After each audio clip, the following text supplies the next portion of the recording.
নমস্কার। Social aggression নিয়ে কথা বলবো। তো social aggression mainly depends on 6 points: instincts, hormonal imbalance, genetics, psychological frustrations and temperament, social learning and psychological frustration. Which means বাংলায় বললে আমাদের যা মনে হয় হঠাৎ করে সেটাই ইনস্টিংক্টে কেউ কাজ করে, বা প্রতিবর্ত ক্রিয়া বাংলা যেটা বলে।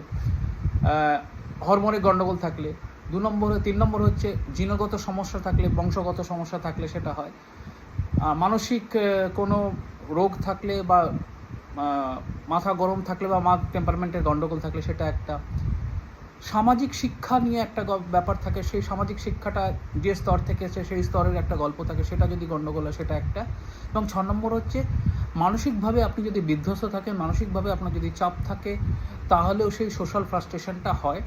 এছাড়াও এগুলো হচ্ছে মূল, এছাড়াও বেশ কিছু ছোটো ছোটো পয়েন্ট আছে যেগুলো নিয়ে আমি লাইভে কথা বলবো। চ্যানেলটা সাবস্ক্রাইব করবেন,